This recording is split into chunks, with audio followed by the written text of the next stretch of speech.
Hello guys, welcome to our Pathshala. I hope you all are doing great. You all are good. So आज हम continue करेंगे अपना topic जो हम कर रहे थे इंटीजर्स. सो पिछली क्लास में हमने पढ़ा था कि कैसे पॉजिटिव और नेगेटिव वाइब वाले जो इंटीजर्स हैं वो मिलते हैं तो पॉजिटिव वाइब्स बन जाती है. नो, उससे हमारी कॉन्फ्लिक्ट होती है, ड्रामा होता है. और ड्रामा होता है बेसिकली नेगेटिविटी होती है. लेकिन अगर दो नेगेटिव वाले इंटीजर्स मिल जाते हैं, they team up, then it converts into positive vibes. Okay, so आज हम डिस्कस करेंगे प्रोडक्ट ऑफ 3 और मोर नेगेटिव इंटीजर. हमने कल सिर्फ पॉजिटिव नेगेटिव मतलब एक तरह से दो नेगेटिव इंटीजर्स की बात की थी, पर आज हम 3 और 3 से भी ज़्यादा इंटीजर्स की बात करेंगे. ठीक है, अब आप सोचोगे कि मैम इतने सारे इंटीजर्स को हम कैसे मल्टीप्लाई करेंगे, वो भी नेगेटिव. तो आपके लिए बिल्कुल इजी बना दूंगी मैं. सो हम स्टार्ट करते हैं. ओके, सो हम स्टार्ट करते हैं. जैसे कि हमने पहले एग्जांपल लिया था -4 इंटू -3. जब हम इनको मल्टीप्लाई करते हैं तो क्या होता है, 4 इंटू 3 विच इज़ 12. ठीक है, हमारे पास आंसर क्या आ गया, पॉजिटिव आ गया. ठीक है, अभी हमने क्या लिए हैं, दो इंटीजर्स हमने लिए. ठीक है, we have taken 2 integers.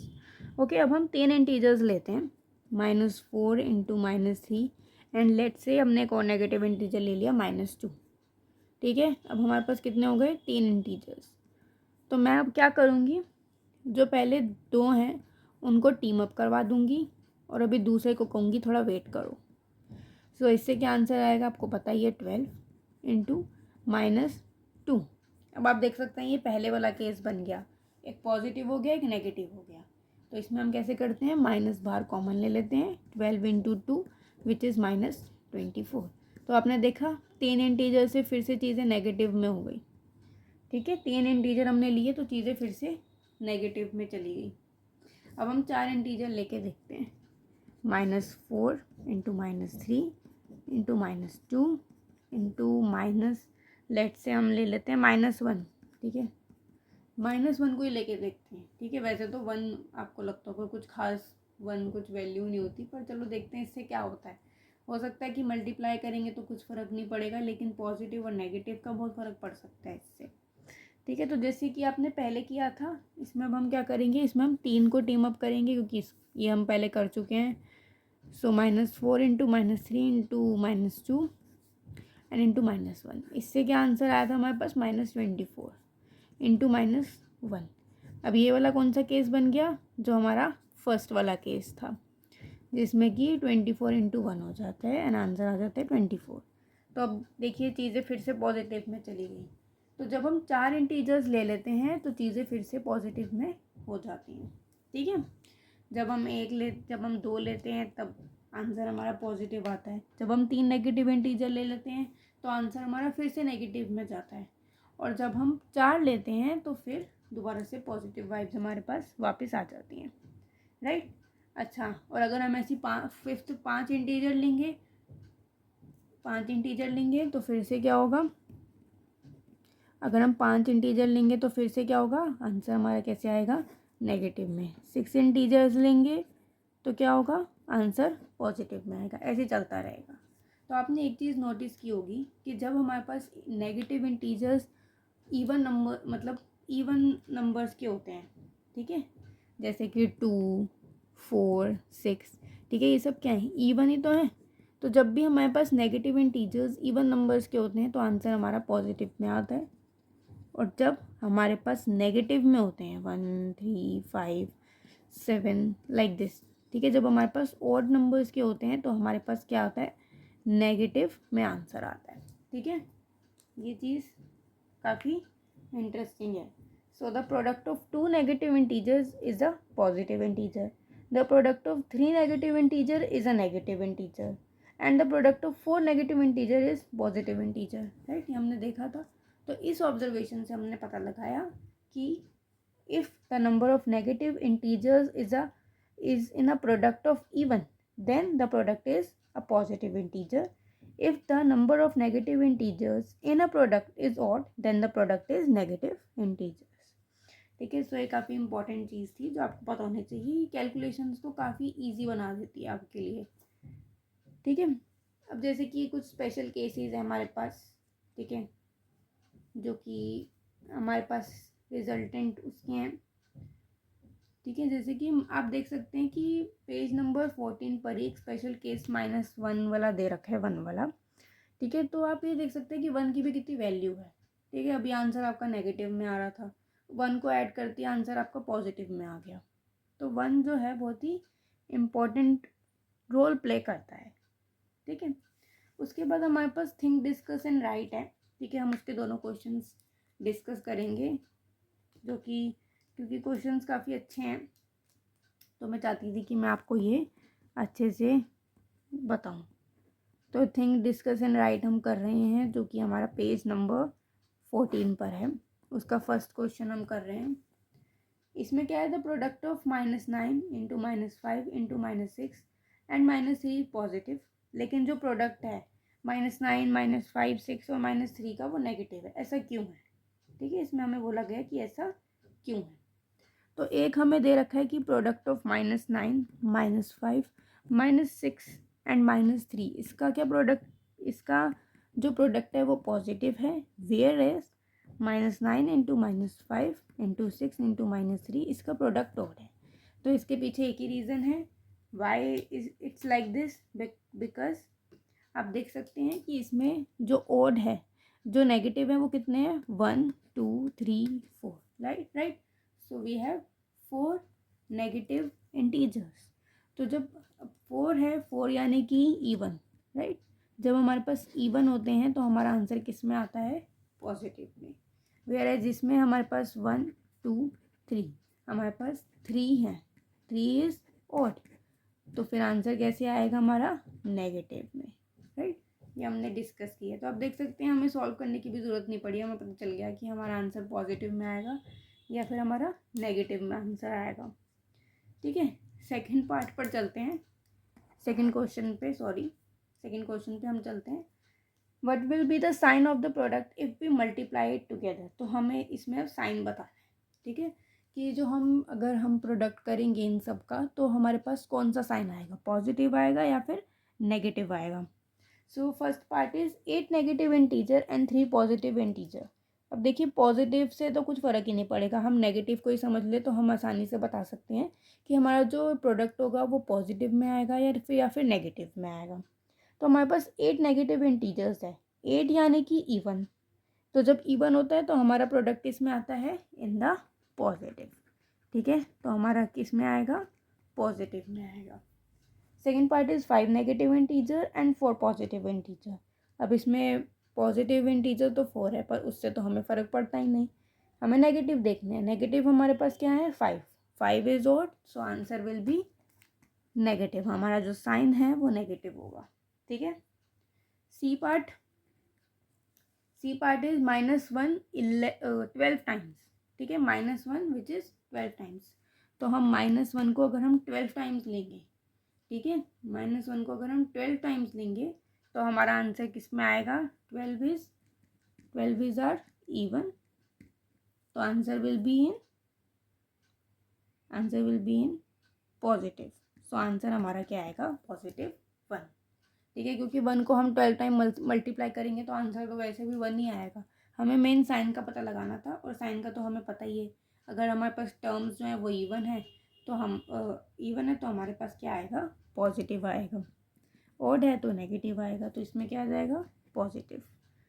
D part is -1 2m times, ठीक है, 2m times, where m is natural number. अब m नेचुरल नंबर है, 2 है, ठीक है। अगर कोई भी 2 से मल्टीप्लाई हो रहा है तो इसका मतलब वो जो टर्म्स हैं वो क्या जा रही है, हमारी इवन, ठीक है, क्या जा रही है वो हमारी इवन।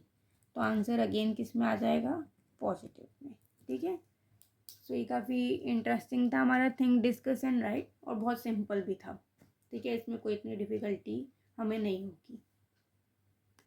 ओके, सो अब हमने जो छोटी छोटी चीज़ें थी प्रोडक्ट वाली वो हमने डिस्कस कर ली है।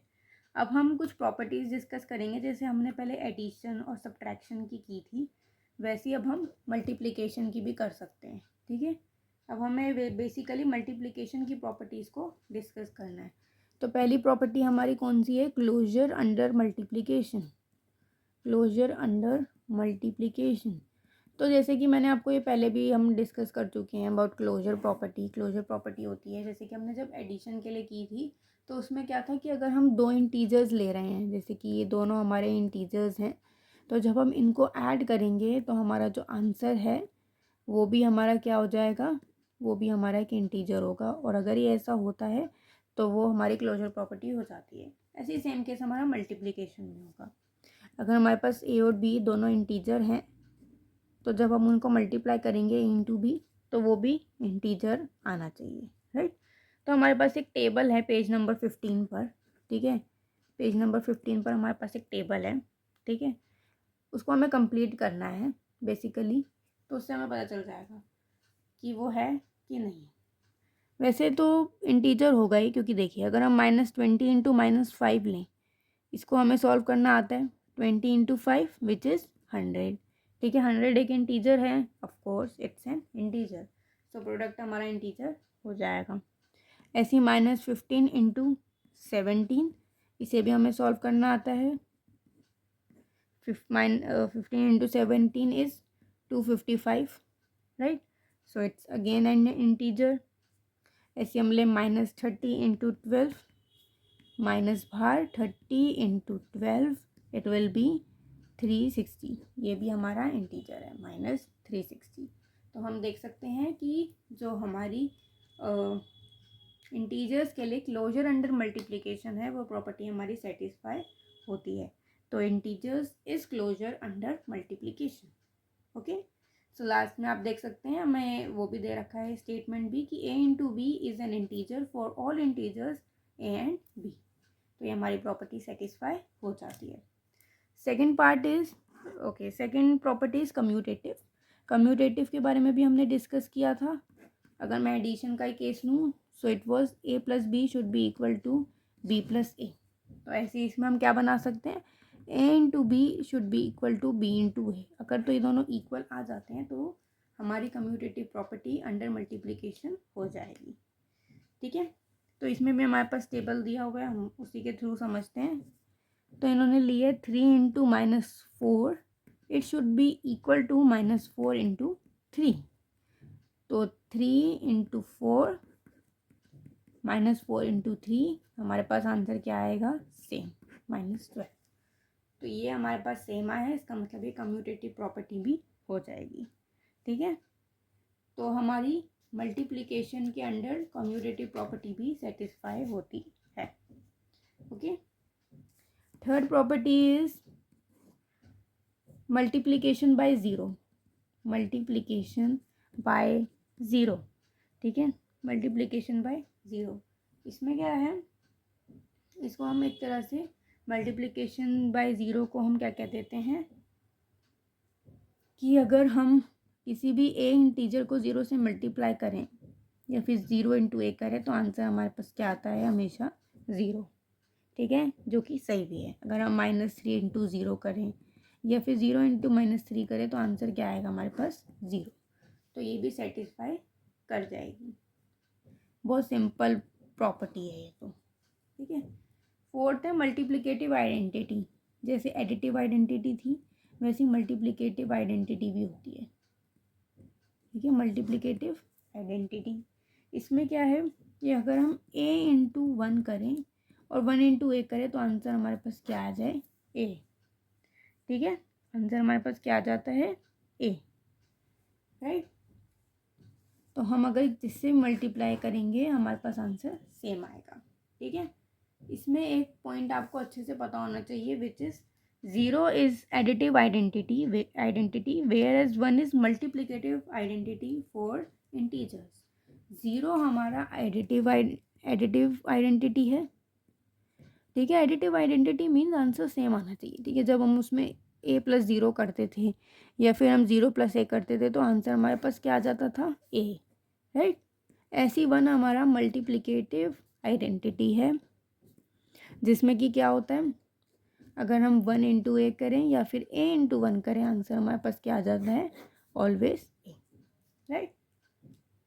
Okay, so can we say -1 is a multiplicative identity of integers? No, we cannot say that, right? क्योंकि उससे आंसर हमारा क्या आ जाएगा, -1. ठीक है, उससे आंसर हमारे पास सेम नहीं आएगा. कैसे नहीं आएगा? जैसे कि ए मैंने ले लिया, एक मिनट मैं ज़रा दूसरा पेन यूज़ करती हूँ.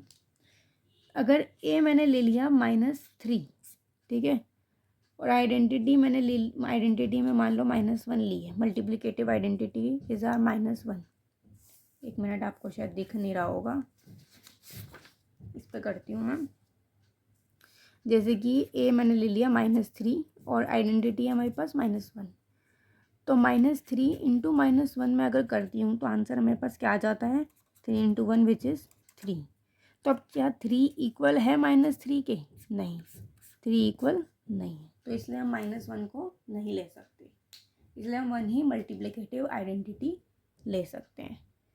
So that is it for today. आज हमने 4 प्रॉपर्टी के बारे में डिस्कस किया जो कि बहुत सिंपल प्रॉपर्टीज़ थी. ठीक है, अब कुछ दो तीन प्रॉपर्टीज़ और बची हैं, वो हम कल डिस्कस करेंगे.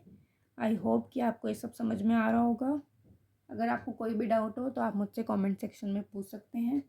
You are always welcome there. So have a nice day, take care of yourself. Bye bye.